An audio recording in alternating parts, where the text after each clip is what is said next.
Update. Am I the a-hole for not helping my ex after he left our business? Original story. I, female 29, met my ex Ben, male 29, in college and started a business right after our senior year. Our relationship often got toxic, but I think being business partners kept us together.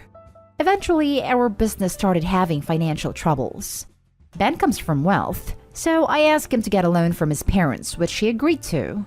2 months later, Ben suddenly asked for all the money back. We were always planning to pay it, but we had mutually decided on manageable installments, and I was not in a position to return all of it at the same time. Ben said his father was very sick, and since he was in retirement, his health insurance situation was tricky. This seemed particularly odd to me because 1. Ben did not give me any details on his sickness. 2. He didn't let me call his mother because she was grieving and couldn't talk about finances. 3. Mom had more than enough money to pay for his treatment. Every time I tried to investigate, he asked me to trust him, and that's what I did. Getting the money back was an ordeal. We had already invested all of it in the business, and I had to take some out and even give away all of my personal savings. About 3 weeks after this, Ben called me to tell me that we are done.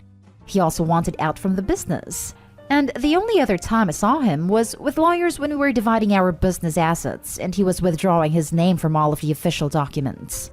I was devastated. In addition to all the emotional trauma, I had virtually no finances to fall back on and moved back in with my mother for a bit. I never heard from Ben, and after talking to some of our mutual friends who were on my side, I found out that Ben's father was not actually sick. I wasn't surprised. 5 years later, I never gave up on my business, and slowly it grew and helped me pay all of my debts and live a comfortable life. I heard from some friends that both of Ben's parents passed away, but I didn't pay it much heed. In the midst of lockdown, I got an email from Ben. I knew this was not going to be good, but I responded, guided by my curiosity to know what he did with all that money. His parents had cut him out of their will, and he had a child with a woman who abandoned them. He also got laid off because of COVID, and he told me he was struggling to feed his son.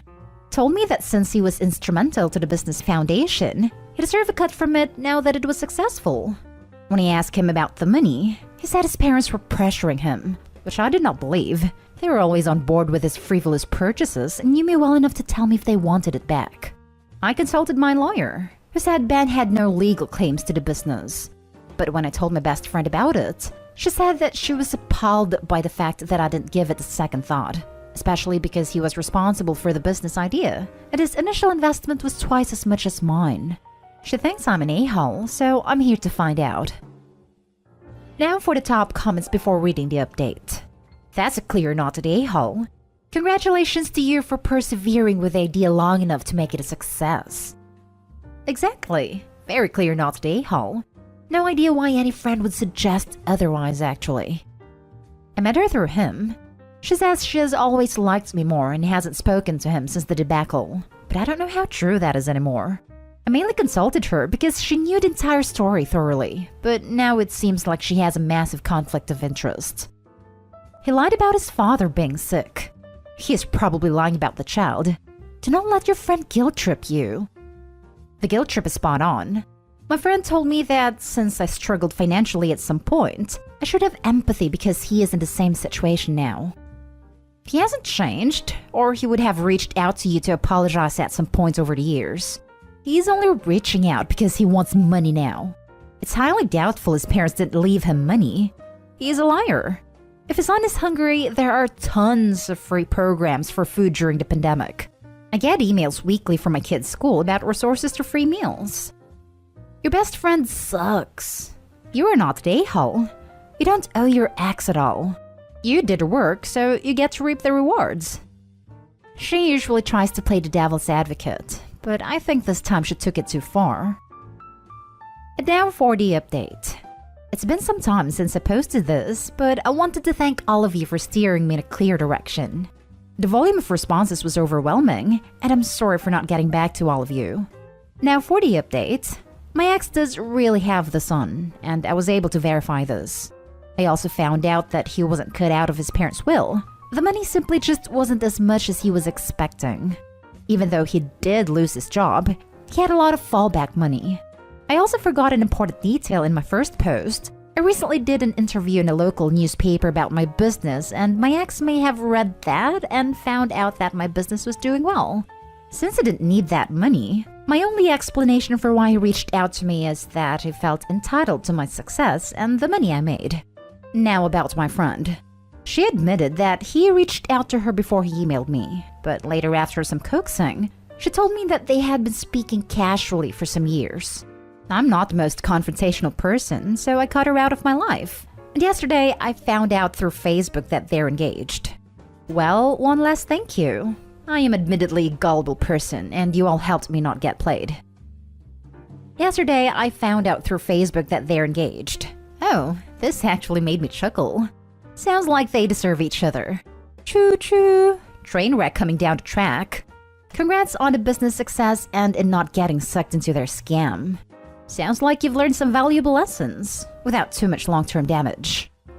What a crappy friend. She wanted to coax Opie to give her future fiancé money. Yeah, a couple of con artists, those two. I really hope things go better for you, Opie. I'm glad you got that toxicity out of your life. Stay safe, Opie. Your ex and your ex-friend deserve each other. Congrats. I know, right? Opie, you deserve a partner who will cherish and love you forever. I really hope you find that, be it a romantic or platonic partner. Really sucks that your friend wasn't on him trying to scam you. Stick to your guns and protect yourself and your business, cause no way is a part of it. Hope you stay safe and can stay afloat. Well, more than anything, it has been a learning experience. Thank you for your wishes. Next story is titled, Am I the a-hole for rejecting conditional help?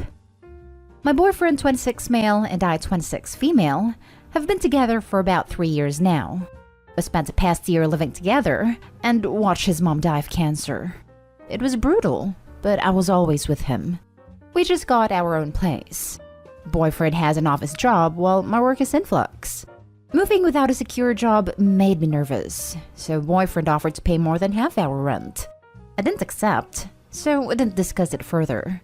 I lost more income this month, so very nervously, I began to ask boyfriend if he was able to cover about $150 more for 1 to 2 months, less than he offered.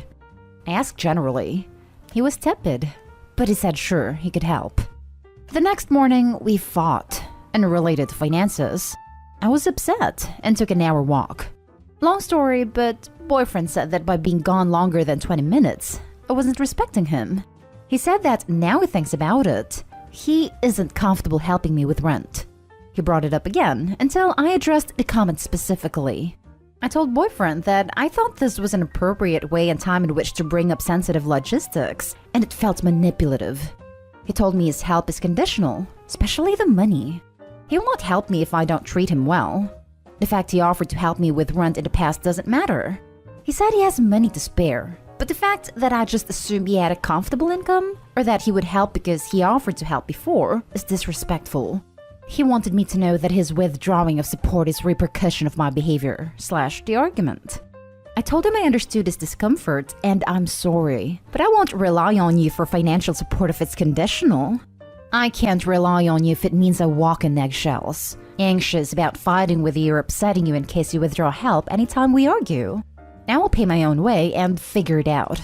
Your money is yours and I won't count on it. Hey, his money is his money. I'm not upset it doesn't feel comfortable helping me, but I am about the discussion and conditions. However, when I said I didn't want his help, he got very upset and angry.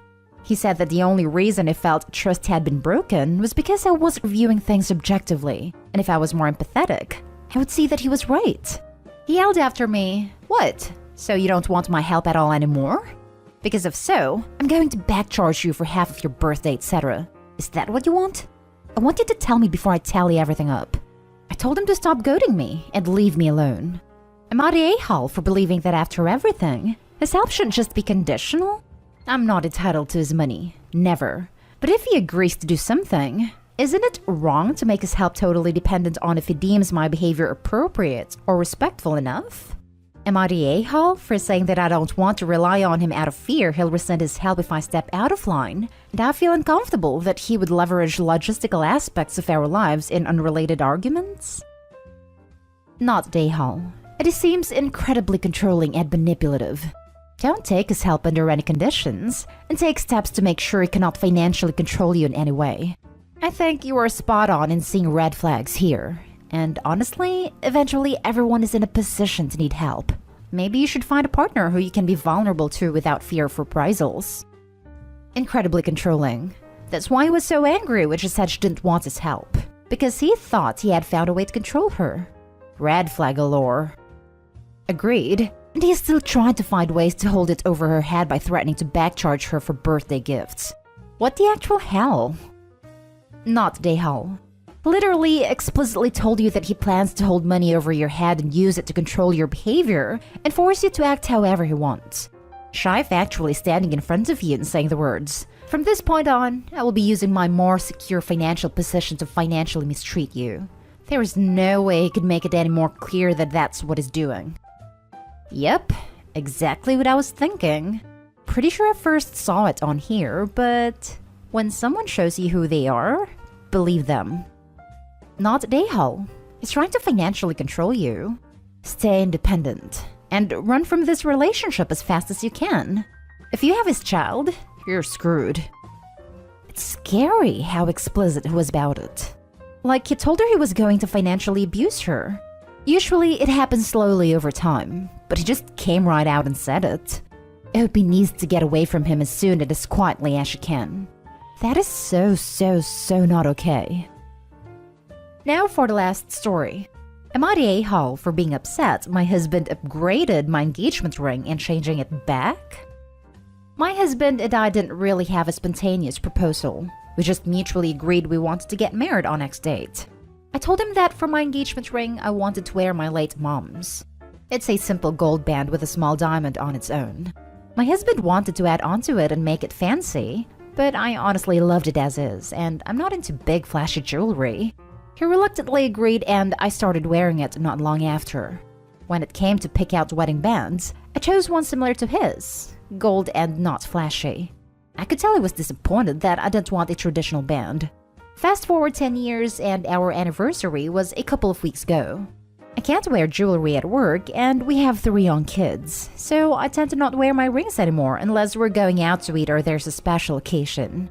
I keep both in my jewelry box. Every year for our anniversary, birthdays and Christmas too, we just flat out tell the other what we want so there's no confusion. This year was my turn to treat for our big dinner, and he wanted this pricey tool bench that he could use for his hobby. I told him all I wanted was a new purse and sent him the link. Come our anniversary, he gets his tool bench and is over the moon. I notice my gift is smaller than a purse should be and open it. It's my engagement ring, but basically supersized. There's a few other diamonds and he added an inscription. The cost of all of this was way more than the $40 purse I wanted. I was in shock and asked why he did that. He said to surprise me. I said that I liked the ring as is. It's been in my family for a few generations, and he basically ruined it by glamming it up. He got upset and started calling me ungrateful, even though I've told him several times throughout the years that I don't like flashy rings and I wanted to keep it the same. He refused to tell me where he got it done, so I had to do some digging and paid for it to be mostly reverted into its original state, though they were wary about removing the inscription as the ring is so old. I did end up paying a hefty chunk. My husband is continuing to call me ungrateful and says it was a present. I told him I didn't like it, and he should have checked with me before making those changes. Am I the a-hole? Not the a-hole. That was incredibly insensitive and selfish of him. I have no idea why he didn't just get you a flashy anniversary ring if it matters to him that you have a flashy ring that you would then never wear. Damaging your family's heirloom for his ego makes no sense to me. I would be dragging him to couples counseling so someone else can take the time to explain why what he did is awful. My bet is that he thought when she wears a flashy ring, everyone would think her hubby's so great to buy her such an expensive ring. If the ring is plain, the people think that her hubby is stingy and they feel bad for her. So it was a present for his ego. He is an insensitive a-hole. I would let him sleep on the couch till he knows he did something really wrong. Not Daehal. Not Daehal. He messed with a family heirloom just so you will wear a ring which flatters his ego. And he basically got a gift for himself instead of a gift for her. If he was so hell-bent on getting a flashy ring, why not an eternity ring? Lots of people do that for the 10th. To destroy an heirloom ring is beyond selfish and ignorant. Not Daehal. Not Daehal. You told him numerous times you didn't like flashy jewelry, and you didn't want nothing done to your late mother's ring. He betrayed your trust, took the ring and had it done his way without even telling you. To top it all off, it didn't even belong to him. All that money he put into upgrading that ring, he could have easily put into getting a ring he liked, instead of touching your late mother's ring.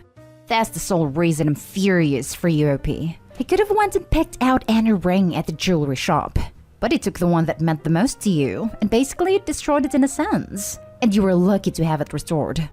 When he calls you ungrateful next time, tell him you at least didn't betray his trust or boundaries or your mother's memory like he did. That'll shut him up right quick. Not to mention that he wouldn't even tell her where the changes were made when she was trying to fix it. Then didn't even cover the cost of undoing the damage it did. Not only did he give a gift that she explicitly didn't want, but then she had to pay to undo it while he refused to help her. Not Daehal at all. And I really hope she's noticing all of the red flags here beyond the many obvious ones. This guy's behavior is awful on so many levels.